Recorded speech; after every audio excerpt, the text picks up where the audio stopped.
శ్రీకాకుళం జిల్లాలో భారీ paper leakage కుట్ర భగ్నమైంది. ఒరిస్సా రాష్ట్రంలో జరగబోయే ఎస్ఐ ఎగ్జామ్ పేపర్ లీక్ వ్యవహారంలో కీలక సూత్రధారులను శ్రీకాకుళం పోలీసులు చాకచక్యంగా పట్టుకున్నారు. ఒరిస్సా నుంచి విజయనగరం వైపు వస్తున్న 3 బస్సులపై సమాచారం అందుకున్న ఒరిస్సా పోలీసులు వెంటనే శ్రీకాకుళం పోలీసులకు సమాచారం అందించారు. శ్రీకాకుళం జిల్లా ఎచ్చెర్ల వద్ద అప్రమత్తమైన పోలీసులు ఈ బస్సులను తనిఖీ చేశారు.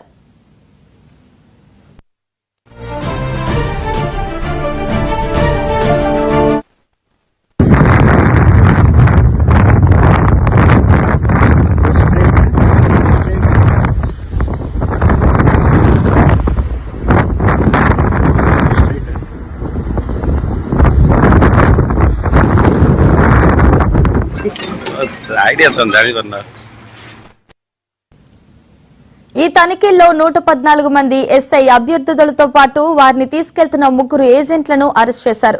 లీక్ అయిన పేపర్ను విజయనగరంలో తీసుకోవడానికి వీరంతా వెళ్తున్నట్లు పోలీసులు గుర్తించారు. ఒక్కో అభ్యర్థి నుంచి ఏజెంట్లు ఏకంగా 25 లక్షలు తీసుకునేందుకు ఒప్పందం చేసుకున్నారు.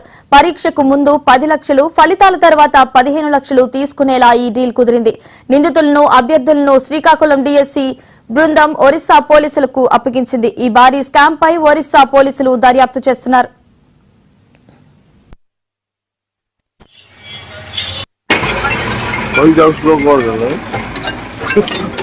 ఐడియా